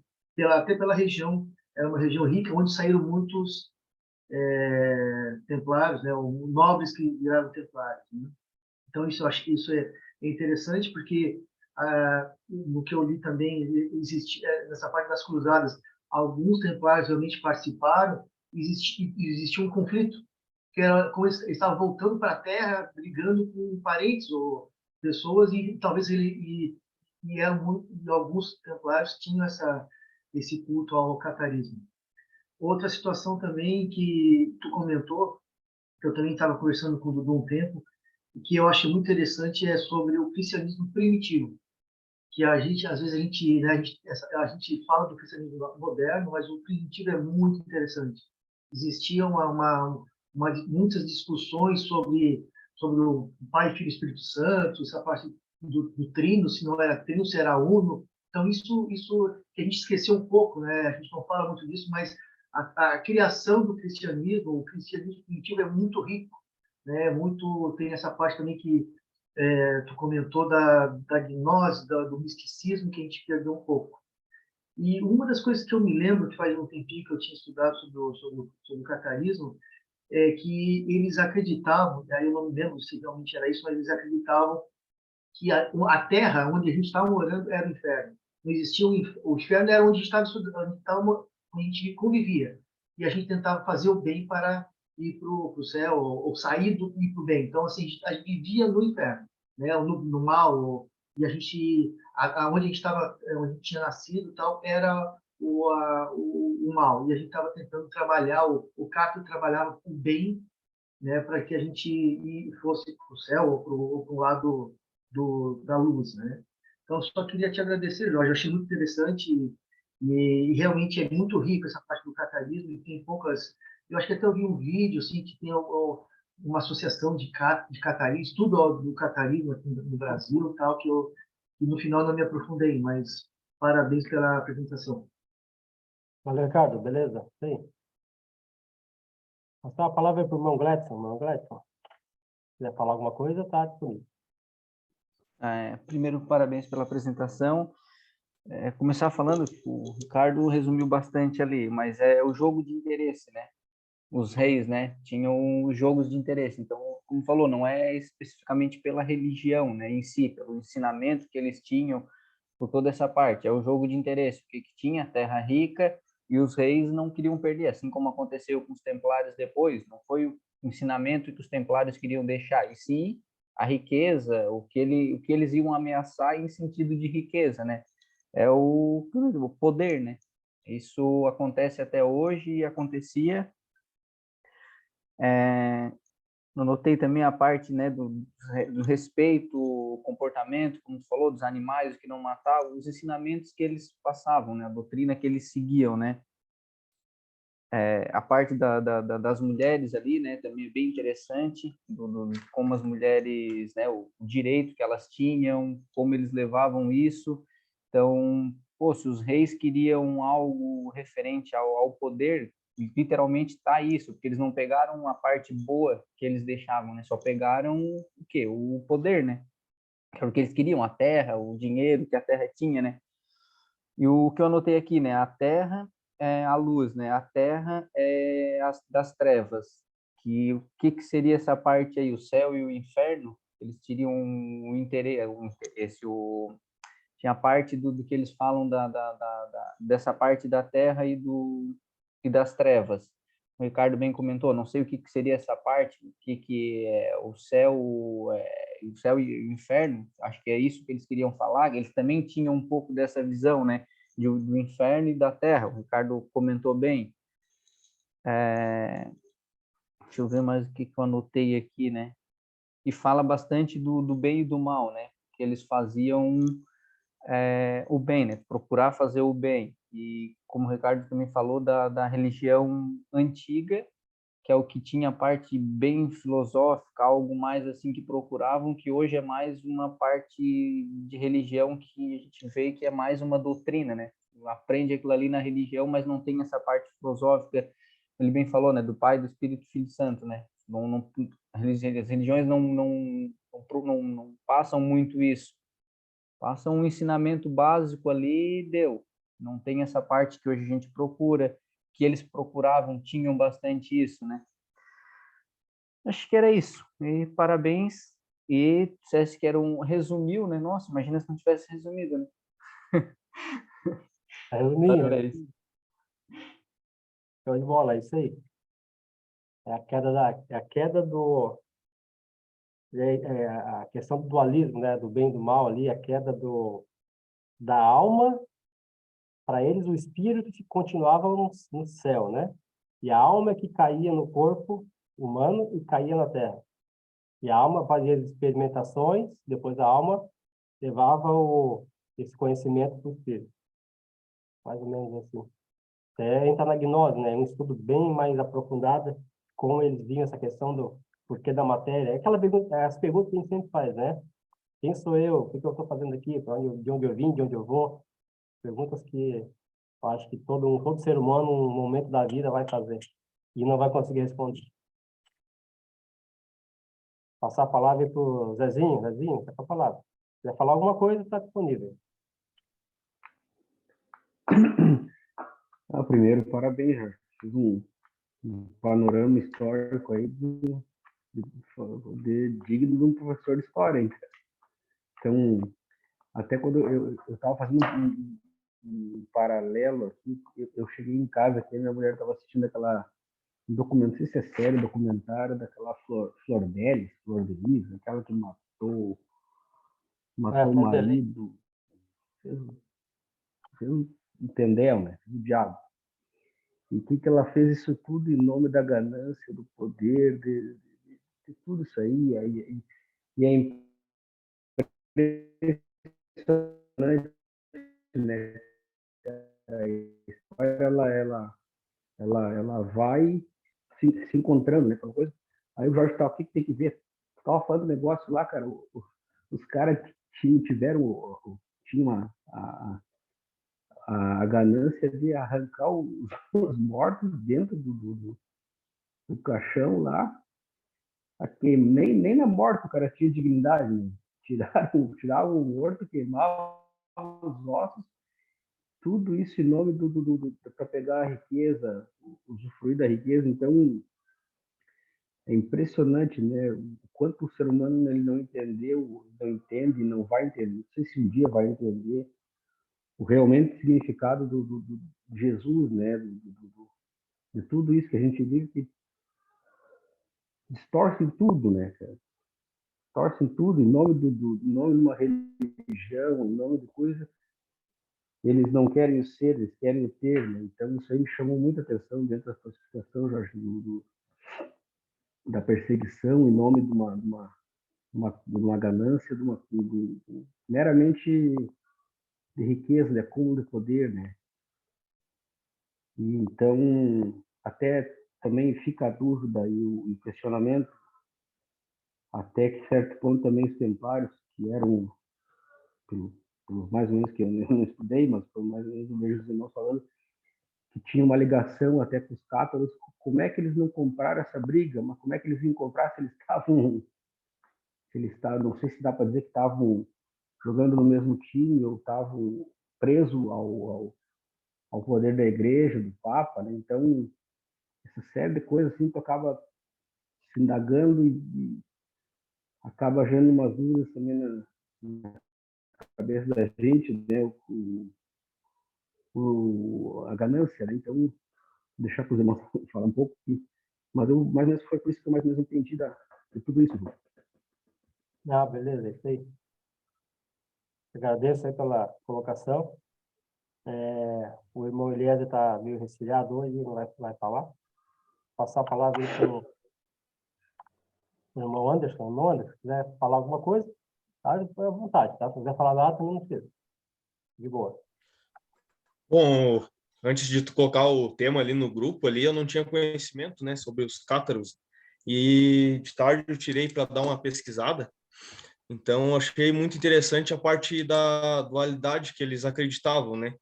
Desde da parte da Bíblia, que eles falam que o Velho Testamento é um tipo de Deus, dizer, o Deus das trevas, e depois o Novo Testamento, o Deus de luz, que pregava mais o amor. Então, eles foram mais por essa parte, né? Pro ensinamento de Jesus, até a igreja, tipo, eles saíram dessa parte que a Igreja Católica doutrinava o pessoal e tinham as próprias conclusões, né, deles ali. E nisso a Igreja Católica começou a perseguir eles, como foram com os Templários, e como que eu vou dizer, além de um interesse por terras, eu acho que eles ficaram com medo do pessoal ir para a parte dos cátaros, acreditar no que eles estavam acreditando ali, e a Igreja Católica perdeu o controle sobre o resto do povo, por isso que teve essa perseguição também. É o meu ponto de vista, né? Não, mas é isso aí mesmo, né? A perda Você perdia também, ela perdia também financeiramente, né? Não entrava o dízimo, né? Porque as Sim. pessoas estão indo para a igreja, né? Começa a ter um problema de caixa ali. Dos dois lados eles perdiam, né? Tanto nas riquezas como no controle do pessoal, né? Isso aí. Aham. É bem interessante a questão do Antigo Testamento, né? Que era um Deus mau, né? Vingativo, e o Novo Testamento um Deus do amor bondoso, né? Então tem tudo isso aí foi usado contra os cátaros, né? Mas com o plano de fundo de que, como eles sabiam que os nobres já estavam, não vou dizer influenciados, mas os nobres já tinham aceito aquela doutrina, aquele entendimento, né? Por que da queda do homem na matéria e tal. Aí utilizaram isso aí como pano de fundo para lutar contra ele e tentar tomar a terra dele. Tomaram, né? Foram tomando tudo. No final, a França pegou toda a região ali, ela acabou sendo anexada à França. Então, ela conseguiu o intento dela, que era aquilo ali, né? Então, é isso aí. Passar a palavra aí para o irmão Eduardo. Irmão Eduardo, quer falar? Passar a palavra. Primeiro, parabéns, Jorge, né? Uma aula de história aí e assim me aguçou várias curiosidades aí, sabe, para ir pesquisar mais a fundo depois. Uma delas é a gnose, né? Então, acho que isso deixou mais curioso a estudar mais e mais atrás disso, né? Mas eu vou pegar uns ganchos ali do meu irmão gêmeo Ricardo ali, porque a gente, acho que desde Carangola vem conversando dos Cártagos aí, né, Ricardo? Então, assim, com todos os irmãos, Gladson, Max, mas mais profundamente acho que eu conversei com o Ricardo sobre isso. E eu lembro que nessas conversas a gente comentou, inclusive, falando das cruzadas em si, quando se inicia a perseguição aos cátaros, né? os templários, eles são chamados a participar, né, a ir contra os cátaros, mas o que acontece? Eles acabam mandando um, dois, né, para mostrar, até com o próprio Jorge a gente conversou isso, né?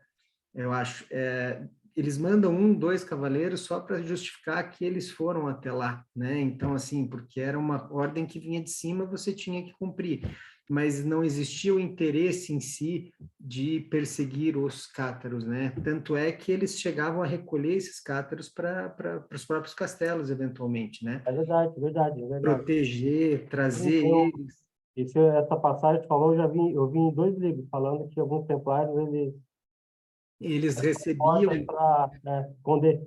exatamente, para proteger eles, inclusive, né? Então, recebiam nos castelos, protegiam, e então houve a participação, mas de uma forma mais, assim, no papel do que efetivamente. Até porque a gente vinha conversando, eu lembro desses papos que a gente veio tendo ao longo do tempo aí, mas, né, eles conviviam com os cátaros, uma das coisas interessantes dentro da ordem templária é justamente porque eles bebiam de várias fontes, né? Então, isso eu conversei com o irmão Max, conversei com o irmão Ricardo, enfim, a gente vem conversando ao longo, né, desse período que a gente está junto aí.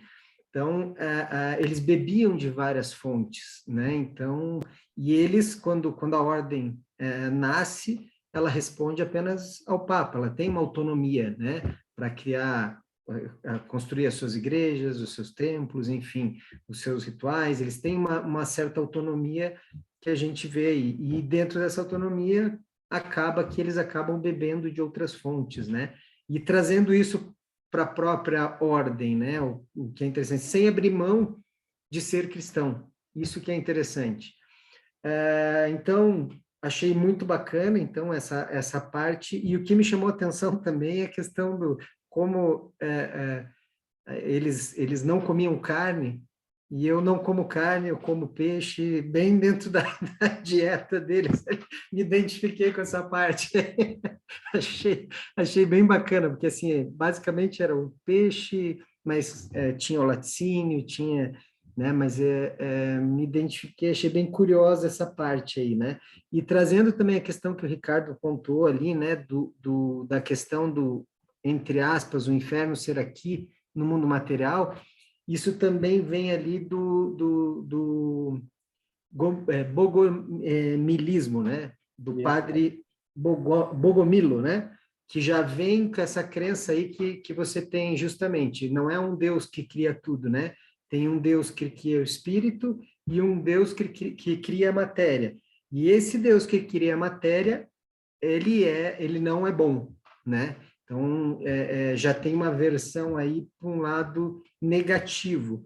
Então, o mundo material acaba sendo algo negativo.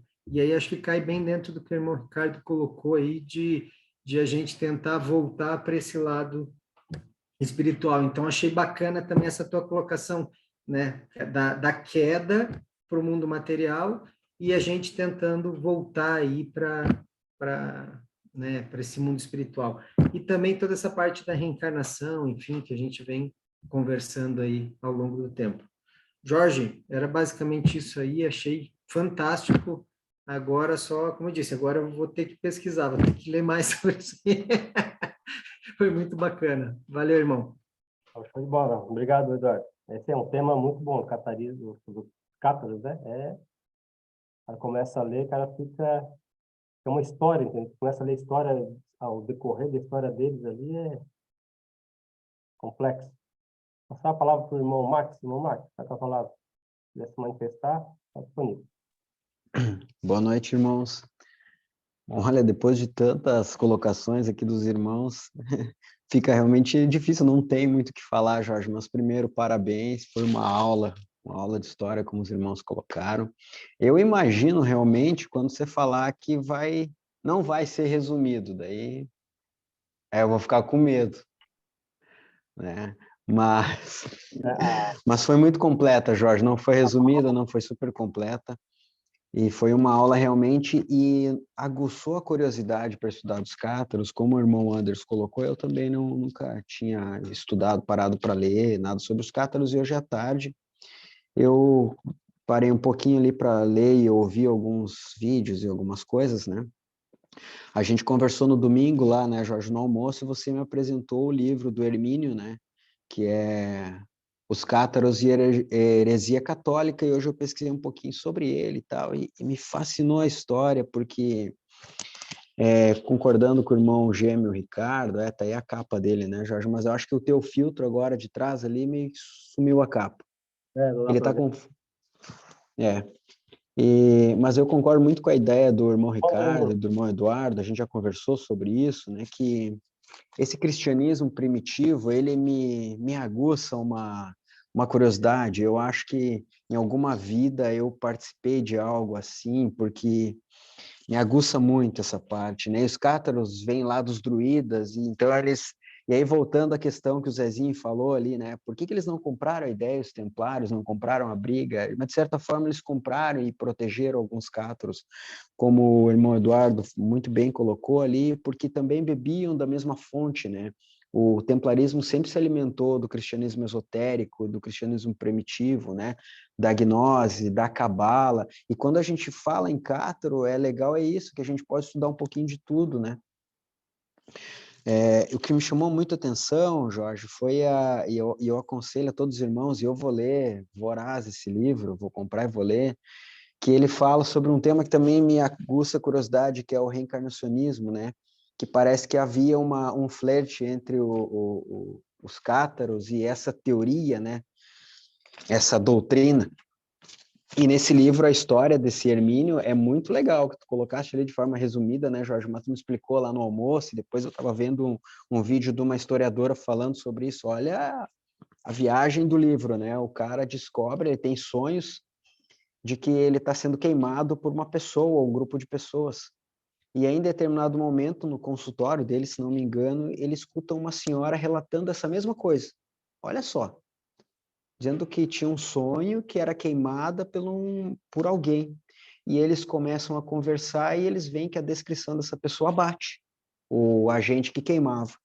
Depois ele vai fazer regressão e descobre coletivamente que eram as mesmas pessoas que estavam queimando as outras, né? E aí eu fui buscar um paralelo em outro vídeo hoje, outra historiadora, falando que, curiosamente, parece que tem algumas, e são teorias, né? Que em determinado local lá da França, que era o antigo povo druida, tem várias pessoas que relataram esse fenômeno, né? De pesadelo, né? E, coincidentemente, territorialmente, essas pessoas estão próximas do território que era antes cátaro, né? Parece que era um evento coletivo. Negócio muito doido, né? Mas bacana, muito legal. Esse tema de cristianismo esotérico e primitivo é um tema para a gente filosofar, de preferência tomando um vinho, né? Porque o negócio vai longe. Obrigado, irmãos. Tá joia. É isso aí, Max. É isso aí. É isso aí, meus irmãos. Agradecer a presença de todos, né? Depois eu mandei ali um livro no grupo ali, quem quiser ir atrás. É um livro bacana, bem bom mesmo. Esse Hermínio Miranda aqui, ele tem outros livros escritos, né? De outros assuntos, mas ele é um pesquisador. Ele busca muita bibliografia para os livros dele. Então, é com base, né? Então, bem bacana. Questão do que o Zezinho até comentou, e o Ricardo também, e o Eduardo também, dos Templários, né? Pelo que eu percebi, assim, é, mais ou menos como o Eduardo falou, né? Eles mandaram um ou dois só para estar no papel, e por fora eles acobertavam os cátaros, mesmo porque, assim, eu falei a história dos cátaros, né? Tem uma parte ali que é só sobre os rituais iniciáticos deles. Como é que eles fazem cada ritual daqueles lá. E tu pegar cada ritual deles, cara, é muito parecido com os rituais templários. Muito parecido. Quase com uma cópia. Então, tu vê que a ligação era muito forte. Como o Ricardo falou, muitos saíram da região de Languedoc ali, se tornaram templários, né? nobre, né? Então, que era a França, imagina, França, Espanha, que saiu muito Templários ali, mas muito mesmo. Bota muito mesmo nisso. É isso aí, meu irmão. Muito obrigado pela presença de todos aí. Jorge, um adendo só aqui. Não, pode falar. Não tem nada a ver com a reunião, mas eu gostaria que talvez fala um pouquinho sobre aquela, não sei se você, sobre aquela linha que você falou que ia me compartilhar por WhatsApp, que você e o Gustavo fizeram ali da Pedra do Frade, e que ela passa lá em São Miguel e no outro ponto, porque como nós iremos para lá esse final de semana, eu e o Zezinho, e a gente vai pesquisar lá nas ruínas também, na sexta-feira de manhã. Então tá. Já vou comentar aqui. Só quem estiver assistindo o vídeo aí, só curtir, compartilhar e marcar um amigo. Isso aí.